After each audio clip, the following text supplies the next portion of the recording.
ସବୁ ଦେଖିଛନ୍ତି ସେଇଆକୁ ରିପିଟ୍ କରିକି ଆପଣମାନଙ୍କୁ କାହିଁକି ଭାରାକ୍ରାନ୍ତ ସମସ୍ତେ ସାର୍ କାଲି ବହୁତ ମାନେ ମନୋଯୋଗ କଲେ। ମୁଁ ଭଲରେ ଅଛି ଆଜ୍ଞା। ମୁଁ ନିବେଦନ କରୁଛି ଆପଣମାନଙ୍କ ସ୍ନେହ ଶ୍ରଦ୍ଧା ମୋ ପାଖରେ ଅଛି, ଆପଣଙ୍କ ଆଶୀର୍ବାଦ ଅଛି ବୋଲି ଠାକୁର ମୋତେ ବଞ୍ଚେଇ ଦେଇଛନ୍ତି। ସେମିତିଆ କିଛି ଏକ୍ସିଡେଣ୍ଟ ନୁହଁ ସେଇଟା। କୁକୁରଟିଏ ପଶି ଆସିଲା, ମୁଁ ତାକୁ ବଞ୍ଚେଇବାକୁ ଚେଷ୍ଟା କରିକି ବାଁ ପଟକୁ ଦଉନୁ, ମୁଁ ଆଉ ଜାଣିନାହିଁ ଯେ ସେ ଖାଲଟା ଅଛି ବୋଲି, ଆଉ ସେ ଖାଲରେ ତ ଚକ ପଡ଼ିଗଲା, ତଳକୁ ଟାଣି ନେଇଗଲା। ଏମିତି ହେଲା ଗୋଟେ ଅସୁବିଧା। ଆପଣ ମଧ୍ୟ ବଳ ଆଜି ଦେଖିବା ପାଇଁ ମିଳୁଛି। ଆଜି ବୋଧେ ଆପଣ ସିନେମାରେ ପରିବେଶ ସଚେତନତାର ବାର୍ତ୍ତା ଦେଉଛନ୍ତି। ହଁ, କଥାଟା କ'ଣ କି ଆମ ଏଇ ସିନେମାଟି ଆମେ ସବୁ ରକମ ସିନେମା କରୁଛେ, ଆମେ ସମସ୍ତେ ଦେଖୁଛେ ଯେ କେତେ ରକମ ସିନେମା ଆମର ମଧ୍ୟ ହେଉଛି, କେତେ ଭେରାଇଟିର କଥା। କେତେବେଳେ ତ ଆମେ ଭୂତ ପ୍ରେତର କଥା କହୁଛେ, କେତେବେଳେ ମାଟିର କଥା କହୁଛେ, କେତେବେଳେ ସମାଜ ପରିବାର କଥା କହୁଛେ। ଏମିତି ସବୁ କେତେ ଗୁଡ଼ିଏ ସିନେମା। ଇଏ ଗୋଟେ ପ୍ରକୃତି ପରିବେଶକୁ ବଞ୍ଚାଇବା ପାଇଁ ଉଦ୍ଦେଶ୍ୟ ଇଏ ସିନେମା ଲାଡୋ।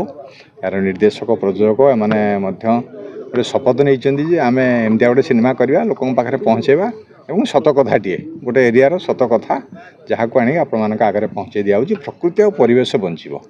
ତେଣୁ ଏହି ସିନେମାର ପ୍ରମୋସନ୍ ଆପଣମାନଙ୍କ ପାଖରେ ପହଞ୍ଚିବା ଦରକାର। ଆପଣମାନେ ସିନେମା ଦେଖିବା ଦରକାର, ସିନେମା ଚାଲିବା ଦରକାର। ଚାଲିଲେ ଯାଇକି ସେ ପ୍ରଯୋଜକ ଆଉ ଗୋଟେ ସିନେମା କରିବେ, ନୂଆ କରି ଆସିଥିବା ହିରୋଟି ଆଉ ଗୋଟେ ସିନେମା କାମ ପାଇବ, ତା'ର ଅଭିନୟ କ୍ଷେତ୍ରରେ ସେ ପରାକାଷ୍ଠା ଦେଖାଇବ, ନିର୍ଦ୍ଦେଶକ ଆଉ ଗୋଟେ କାମ ପାଇବେ, କଳାକାରମାନେ ଆଉ ଗୋଟେ କାମ ପାଇବେ, ଏଇସବୁ କଥା। ତ ସେଥିପାଇଁ ଏ ସିନେମା ଲାଡୋ।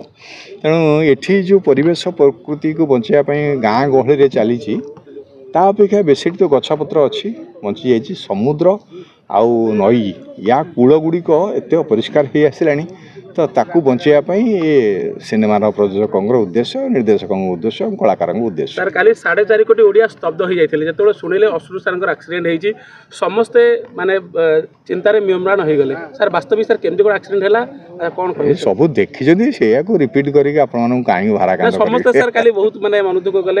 ମୁଁ ଭଲରେ ଅଛି ଆଜ୍ଞା। ମୁଁ ନିବେଦନ କରୁଛି ଆପଣମାନଙ୍କ ସ୍ନେହ ଶ୍ରଦ୍ଧା ମୋ ପାଖରେ ଅଛି, ଆପଣଙ୍କ ଆଶୀର୍ବାଦ ଅଛି ବୋଲି ଠାକୁର ମୋତେ ବଞ୍ଚେଇ ଦେଇଛନ୍ତି। ସେମିତିଆ କିଛି ଏକ୍ସିଡେଣ୍ଟ ନୁହଁ ସେଇଟା। କୁକୁରଟିଏ ପଶି ଆସିଲା, ମୁଁ ତାକୁ ବଞ୍ଚେଇବାକୁ ଚେଷ୍ଟା କରିକି ବାଁ ପଟକୁ ଦଉନୁ, ମୁଁ ଆଉ ଜାଣିନାହିଁ ଯେ ସେ ଖାଲଟା ଅଛି ବୋଲି, ଆଉ ସେ ଖାଲରେ ତ ଚକ ପଡ଼ିଗଲା, ତଳକୁ ଟାଣି ନେଇଗଲା। ଏମିତି ହେଲା ଗୋଟେ ଅସୁବିଧା।